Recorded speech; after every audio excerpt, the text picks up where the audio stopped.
Hey there, Excels. How's it going? Back again today with an update on the Poison Stormcall of Trarthus Elementalist.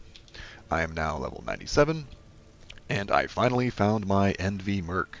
I've been literally blasting maps since my last video trying to find her, and right as I got level 97, finally found her. So boom, damage is basically 2x now. We not only got a massive amount of flat chaos, but we got despair. One of the downsides this build has with Coiling Whisper is that our hexes basically have no effect, and as a poison build, temp chains kind of sucks to lose, but now we got a bunch more damage.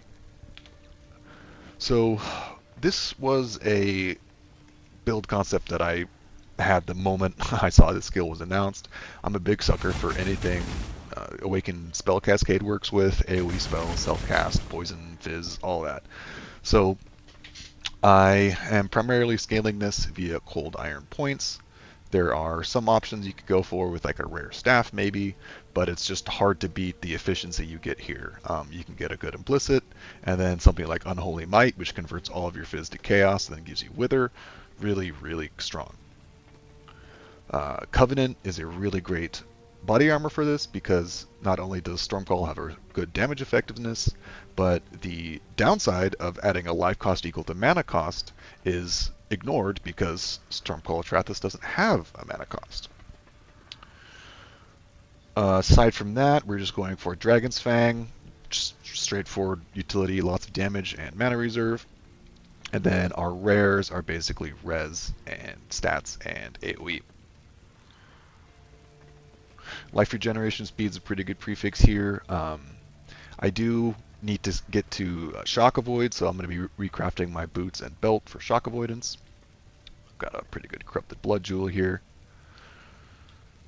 The tree is maybe a little bit stretched. We do come all the way to the middle here for window of opportunity because the goal is to get as little skill effect duration as possible, so there's not much of a delay between your cast and the damage. Right now it's just about at half of a second, and generally I cast and then blink, and then cast and then blink, and then cast and then blink. If you don't get stuck on things, of course. This less duration also enables lightning warp. Most people will generally use Frostbank of Wintry Blast, but hey, you know, I'm a hipster, I'm old school, I like lightning warp. We run triple LE flasks. This build doesn't really have a lot of avoidance, so my goal is really just to not get one shot and then blink away and recover all my life in ES immediately. So we run the triple LE as well as Onslaught. For Timeless Jewel, you want Corrupted Soul. There's a lot of options here. Luckily, I was able to get one with Ritual of Shadows on the Recovery Mastery, so I could get this. So basically, nearby enemies that I hit have over 100% reduced life regeneration. Really, really good for poison. I've done some math on the golem stacking route, and it might be better on the extreme top end with like triple clusters and stuff. But at this point, it's I have to give up 2 slots, and Dragon Fang is a pretty good chunk of damage. So I'm opting for a normal Chaos cluster, and then Chaos Dot Medium. Brush with Death gives us really good sustain while we're clearing, or recovery rather, and then Septic Spells gives us some flex on gear. ES Mastery to help with chaos damage, and then I'm mostly using Primordial Eminences for my other jewels. I mean, while I might not be golem stacking, it's still really efficient to scale the buffs that they do give. Shaper of Winter is really strong for mitigation. Shaper of Storms is just generic damage. Golems, and then Bringer. So we use Herald of Agony and Herald of Purity. Both of these are really strong for a fizz-based poison build.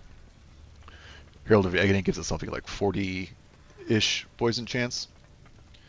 And then Arctic Armor is just a really strong, another strong mitigation skill, especially because like the only time we're really going to be getting hit is while we're standing still to cast. So that's when Arctic Armor has the most effect. I could probably get some more fizz taken as in various places, but I have it on my Merc, so, you know, it's enough for now. This build can do T17. it's just not really designed for that. This is a speed mapper, screen wide AoE, one click blast around dunes, breach, legions, etc. I will put a video at the end of me clearing a 16.5, no shrines or sulfite buffs or anything like that.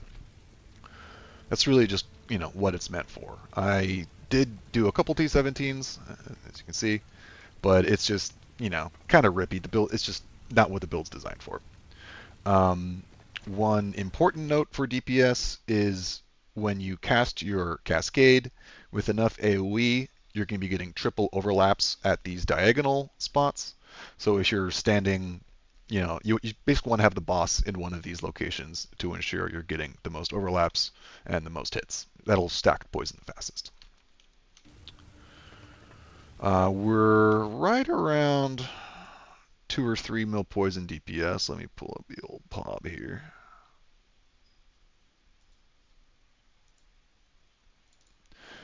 It's a little bit hard to calc, um, but I have the 200% cast speed here for Soul Eater, Guardians, 10 Withered stacks, even though I'm usually at 15, 20% chill, 30% shock, onslaught from flasks. Let's see, turn on steel skin here. So fizz hit, pretty terrible, but there's not a lot you can do about that in gimmick builds like this. If you really wanted to make it tanky, you could give up one of the daggers for a shield, something like Dawnbreaker, or maybe just a beefy life ES one. Uh, if you're going to go the golem stacking route, then CI, Aegis, that sort of stuff will probably end up being better. And if you give up the whole uh, corrupted soul eater nonsense, then you could use the new righteous fire to get more cast speed that way, and you would have to scale more cast speed on your gear because I'm kind of getting it all from soul eater. But overall, one of the more fun builds I've played. I went from 88 to 97 in like 2 days, just speed farming dunes, Alcan Go, trying to find my Envy Queen. But now it feels good to actually be able to do maps that make a little bit of money, and we'll see how far we can push this version of it. But I think once I get a couple more levels, or if I make it to 98, I might swap to Lightning. But for now, Poison is still fun. So thanks for watching, everyone. I appreciate the views and the comments and the shares, the feedback. I like making builds, and there's going to be a lot of fun ones this season, so stay tuned. I'm actually working on a lightning trap of sparking trap miner Sabo, so keep an eye out for that one, and I'll see everybody soon.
Is it not a challenge?